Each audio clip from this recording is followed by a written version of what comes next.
diintiplah dari kaca. Rani terkejut, ternyata suaminya pulang.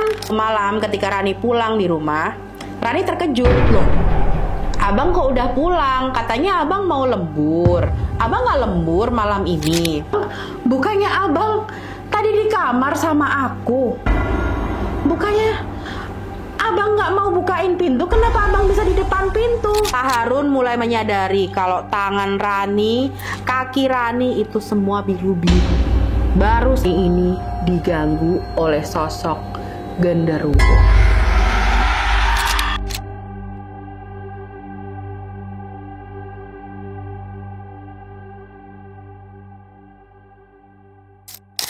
Halo guys, ketemu lagi sama Mama Ta di cerita Mama Ta. Kali ini seperti biasa di malam Jumat kalian, Mama Ta bakalan nemenin kalian dengan satu kisah horor yang sangat mencekam dan menakutkan. Jadi biar lebih seru, kalian harus siapin cemilan kalian dan atur posisi duduk atau posisi rebahan kalian yang paling nyaman, baru kalian dengerin ceritanya. Yuk langsung aja masuk.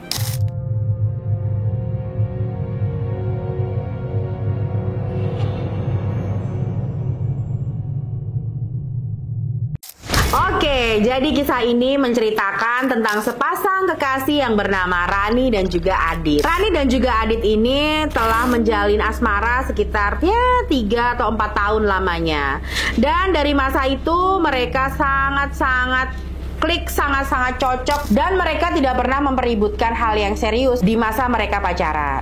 Jadi boleh dikatakan mereka itu hubungannya sangat-sangat harmonis, sangat-sangat stabil dan manis. Saat itu Rani sudah menginjak di umur 27 tahun dan si Adit 29 tahun. Umur-umur segitu sudah waktunya untuk mereka menikah. Sudah pas lah. Mereka ini udah siap, baik itu di segi ekonomi, segi mental, dan juga kemapanan dalam bekerja, itu mereka udah oke lah. Singkat cerita, menikahlah mereka. Hidup mereka pun semakin bahagia, semakin ayem tentram gitu kan. Kalau orang menikah tuh bawaannya udah enak lah, udah aman, udah nyaman, udah bertemu dengan belahan jiwa. Tapi di balik semua kebahagiaan itu, si suaminya si Rani ini terpaksa harus ikut dimutasi ke suatu daerah di Jawa Tengah. Jadi basicnya si Rani sama si Adit ini adalah asalnya dari Jakarta guys. Jadi mereka itu bingung antara mau resign atau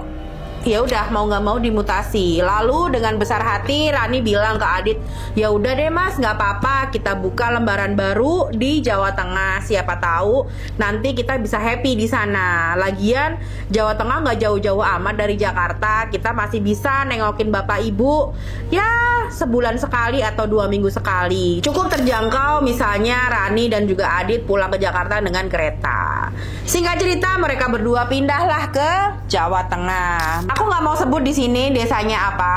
Pokoknya adalah satu desa terpencil di Jawa Tengah. Nah, singkat cerita, pindahlah mereka ke rumah dinas yang memang dipersiapkan perusahaannya Adit ini untuk ditempati Adit dan Rani selama di Jawa Tengah. Semua berjalan normal nih. Rani pun juga mulai meng-apply kerjaan-kerjaan yang mungkin bisa dia kerjakan di Jawa Tengah. Karena mau nggak mau kan Rani harus resign nih dari pekerjaan yang sebelumnya karena mengikuti suami untuk pindah ke Jawa Tengah. Singkat ceritanya lagi, si Rani sudah mendapatkan pekerjaan, si Adit pun juga dengan lancar mengerjakan pekerjaannya.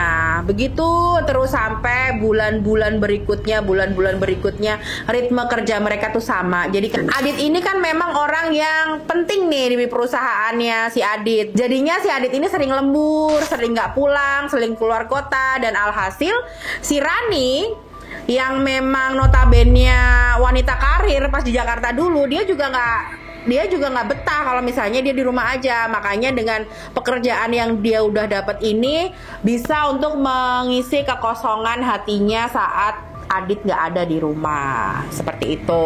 Jadinya walaupun si Adit ini sering lembur, sering nggak pulang, Rani ini tetap biasa aja gitu. Karena dia juga punya pekerjaan yang bisa untuk menghabiskan waktunya selama Adit tidak ada.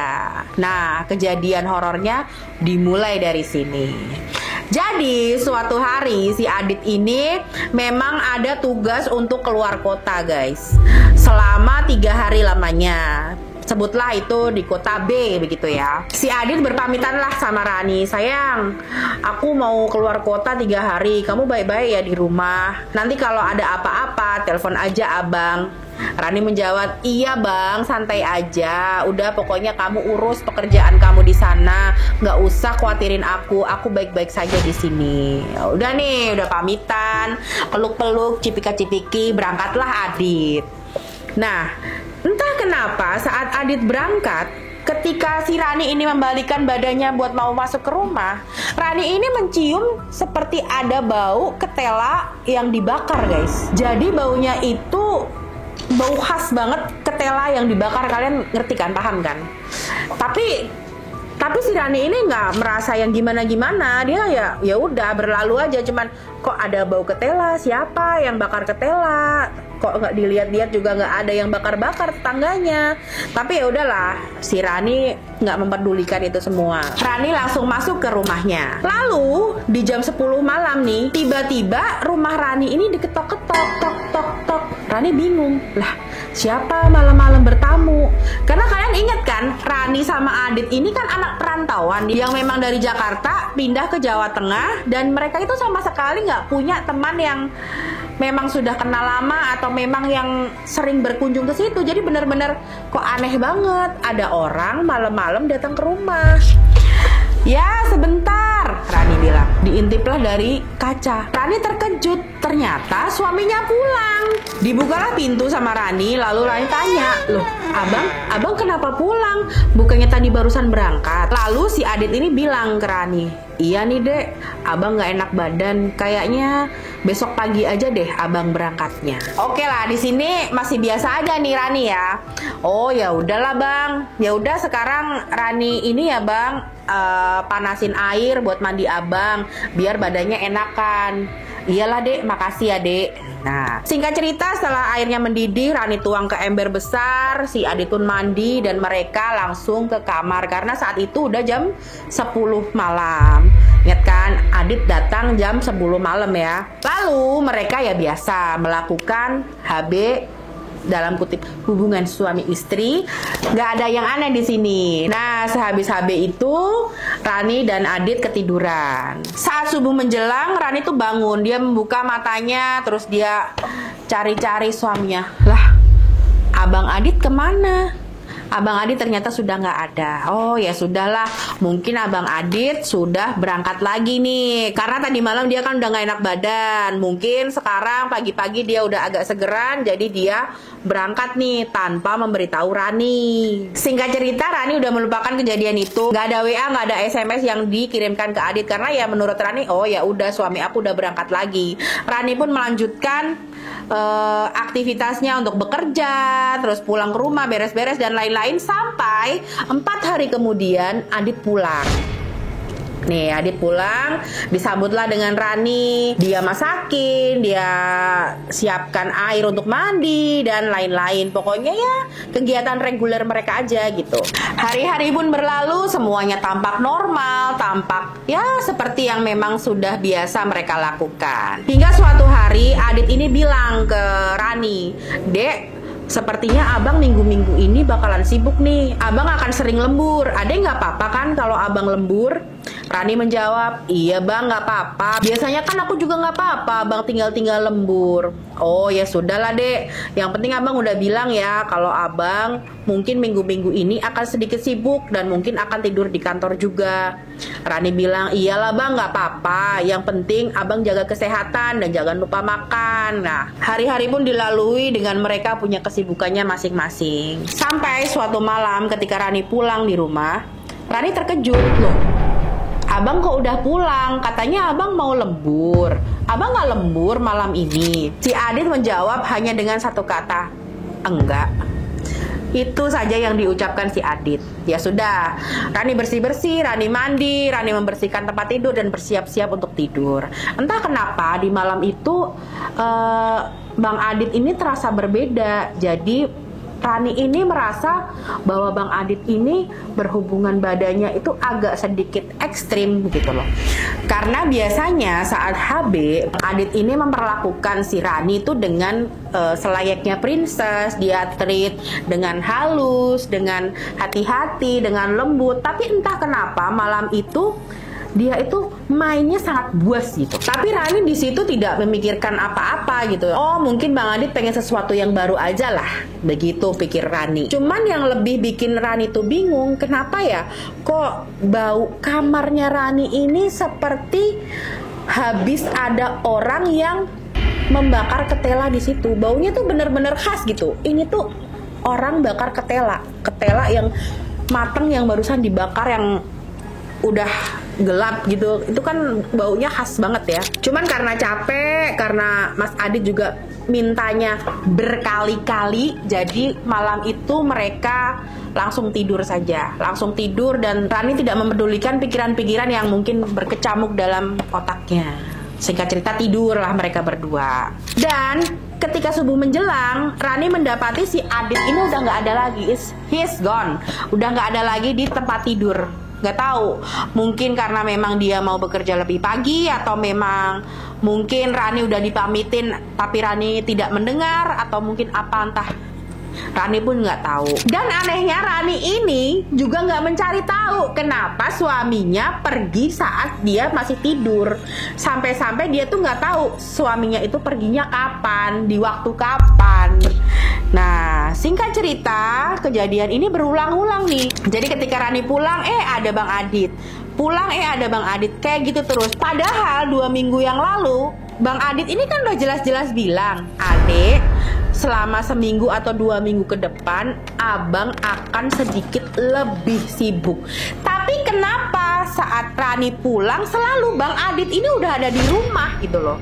Itu yang membuat Rani ini agak-agak bertanya-tanya sendiri dalam pikirannya. Dan Bang Adit ini setiap malam, every night, dia itu selalu mengajak si Rani untuk berhubungan badan. Itu adalah sesuatu yang jarang-jarang Bang Adit lakukan ke Rani, karena biasanya mereka itu tidak seintens itu. Tapi kenapa di saat Bang Adit bilangnya sibuk, kok malah sangat intens? Itu yang ada di pikiran Rani. Jadi Rani itu memikirkan, loh, kok bisa ya? Kok gini ya? Kok gitu ya? Kok Bang Adit sekarang begini? Kok Bang Adit sekarang kok jadi kayak maniak banget? Kayak gitu pikiran Rani. Tapi Rani ini tetap nggak memedulikannya sama sekali. Ya udahlah, mungkin memang Bang Adit lagi puber kedua kali, umur-umur segitu emang lagi pengen-pengennya. Itu yang ada di pikiran Rani. Rani itu benar-benar yang positive thinking aja. Sampai suatu malam, di malam Kamis, bukan malam Jumat ini, malam Kamis, ketika Rani pulang ke rumah seperti biasa, dia mendapati Bang Adit ini sudah ada di dalam rumah. Jadi nggak lembur lagi.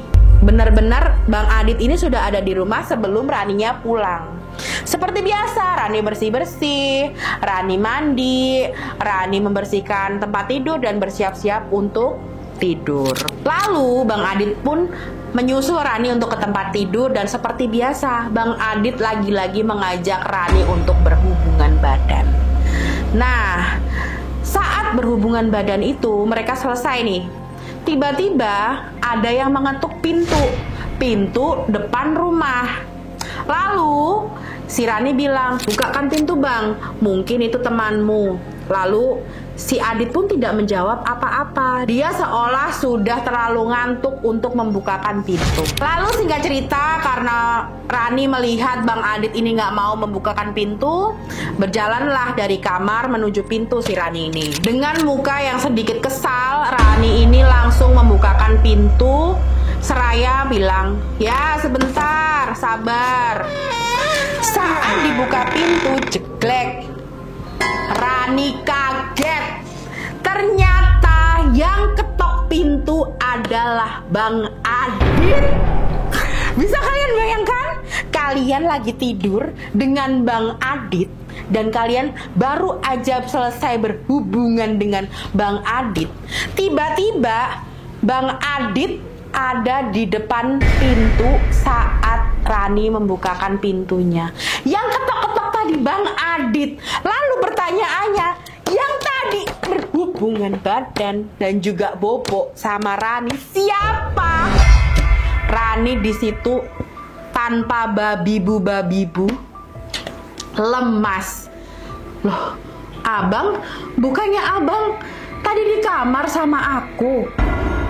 Bukannya abang nggak mau bukain pintu? Kenapa abang bisa di depan pintu? Dengan polosnya Rani bertanya seperti itu ke Adit. Lah, gimana? Orang aku udah seminggu nggak pulang. Orang aku udah seminggu nggak pulang. Merinding. Mata merinding. Jadi selama ini Rani itu berhubungan dengan siapa? Mendengar penjelasan Bang Adit bahwa Bang Adit itu udah nggak pulang seminggu, Rani langsung lemes. Seketika dia lari ke kamar. Yang bener aja, di kamar udah nggak ada siapa-siapa. Bang Adit yang sedari tadi sore itu menemani Rani nggak ada, hilang. Langsung pandangan Rani menjadi hitam pekat. Rani pingsan. Rani pingsan seketika itu juga. Lalu karena udah panik, si Rani nggak sadar-sadar, udah dikasih kayu putih, udah ditepuk pipi-pipinya, dan menyadari istrinya ini pingsannya kok lama banget. Akhirnya Bang Adit ini keluar rumah dan langsung ngetok-ngetok rumah tetangga yang paling deket dari rumahnya, yaitu di samping rumahnya. Tok tok tok tok, Pak Harun, Pak Harun, tok tok tok. Nah, Pak Harun ini kebetulan pemuka agama yang ada di situ. Jadi beliau ini bisalah untuk melihat makhluk-makhluk halus, atau bisa tahu kalau misalnya kita itu lagi diganggu atau lagi dikerjain makhluk halus. Nah, singkat cerita Pak Harun keluar. Ada apa Dek Adit? Papa ini tolong Pak, istri saya pingsan. Bu Harun ada nggak ya Pak? Ini saya minta tolong Pak, biar istri saya sadar. Oh, ibu tuh lagi pergi. Yaudah, coba mari kita ke rumah Nak Adit. Nanti siapa tahu Bapak bisa membantu. Akhirnya singkat cerita Pak Harun sama Adit sama-sama nih masuk ke rumahnya Adit. Pak Harun melihat si Rani ini udah terkulai lemas. Cuman ternyata pas si Pak Harun dan Bang Adit ini datang, si Rani ini sudah sadar. Jadi dia udah keadaan melek, cuman dia masih lemas seperti itu. Lalu diberikanlah air putih hangat, Rani didudukkan dan ditanya-tanya, loh Nak, kamu tuh kenapa? Kok bisa pingsan? Kamu kenapa? Ceritalah Rani mengenai kejadian tadi. Kalau tadi itu Rani baru aja mau tidur dengan Mas Adit, baru aja mau tidur dengan Bang Adit. Tapi dia kaget bukan main ketika dia bukain pintu, orang yang ketuk-ketuk dari luar ternyata yang ketuk-ketuk Bang Adit. Dan yang lebih mengagetkannya lagi, Bang Adit itu bilang kalau Bang Adit sudah seminggu tidak pulang ke rumah karena tugas. Jadi di situ Rani benar-benar shock. Kok bisa suaminya itu padahal tiap hari di rumah setiap sore, tapi ternyata suaminya tidak ada, alias dia itu tidak pulang. Jadi selama ini suami yang menemani dia selama seminggu itu siapa? Sosok Mas Adit yang di rumah itu siapa? Akhirnya setelah Pak Harun mendengar cerita si Rani, Pak Harun mulai menyadari kalau tangan Rani, kaki Rani itu semua biru-biru. Baru sadar. Dan Rani pun tidak sadar kalau ternyata tangannya itu biru-biru lebam-lebam. Setelah Pak Harun mendengar semua ceritanya, Pak Harun mulai menjelaskan bahwa Rani ini diganggu oleh sosok genderuwo. Nah, ketika mendengar kata genderuwo, si Adit ini langsung bingung. Lah, memang salah istri saya apa? Kok bisa-bisanya si genderuwo ini mengganggu istri saya? Perasaan Adit dan juga Rani itu tidak pernah melakukan hal-hal yang magic ataupun hal-hal yang berbau klinik.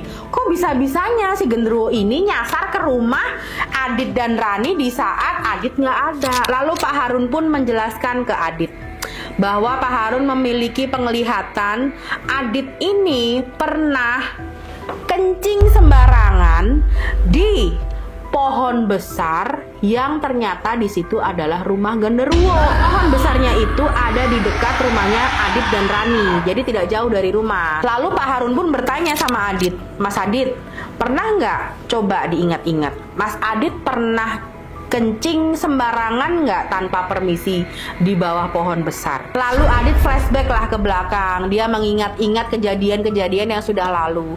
Lalu dia teringat nih, ketika dia pulang lupa bawa kunci, Rani belum pulang, dan dia kebelet pipis. Memang dia pernah satu kali pipis sembarangan di sebelah pohon besar. Jadi ada pohon besar. Nah, Adit itu pipis di belakangnya sini. Ternyata itulah yang membuat si genderuwo ini marah.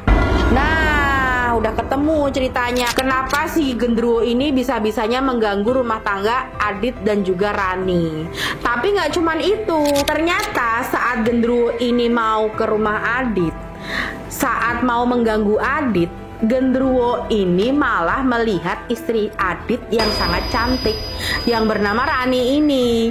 Dan si Rani ini memiliki aura merah. Aura merah itu adalah aura yang gampang emosi, yang gampang tersulut amarah, yang gampang emosinya meledak-ledak lah pokoknya. Pokoknya si Rani ini punya aura merah yang sangat kental, yang sangat-sangat disukai sama sosok genderuwo ini. Jadilah yang tadinya mau ngerjain Adit, malah genderuwo ini menyukai istrinya Adit. Lalu Pak Harun pun bertanya sama Rani, Mbak Rani, apa benar Mbak Rani itu lahirnya di Minggu Pon? Sepertinya iya Pak Harun. Emang kenapa Pak Harun? Nah, ternyata wanita yang lahir di Minggu Pon itu konon katanya memiliki sifat emosi. Lalu mereka juga gemar banget untuk memamerkan sesuatu, baik itu materi ataupun pengetahuan. Tambah lagi, perempuan yang lahir pada Minggu Pon juga memiliki aura merah yang sangat-sangat disukai oleh genderuwo. Selain itu, wanita yang punya weton Minggu Pon ini juga adalah orang yang gampang-gampang sekali tersinggung. Seperti itu penjelasan Pak Harun ke Rani. Rani dan Adit cuma bisa manggut-manggut dan gak percaya kejadian ini terjadi pada keluarga kecil mereka. Sangat-sangat tidak pernah terbayangkan sebelumnya. Lalu akhirnya setelah mendengarkan semua penjelasan dari Pak Harun, Rani dan juga Adit bersepakat untuk mengikuti saran dari Pak Harun, yaitu diruqyah. Jadi keesokan paginya langsung nih Adit minta izin ke perusahaannya untuk libur sehari untuk mengantarkan istrinya ruqyah. Lalu mereka bertiga bersama-sama ke tempat Pak Ustadz dan minta didoain, minta dipagerin agar sosok genderuwo itu tidak lagi mengganggu Rani ataupun Adit.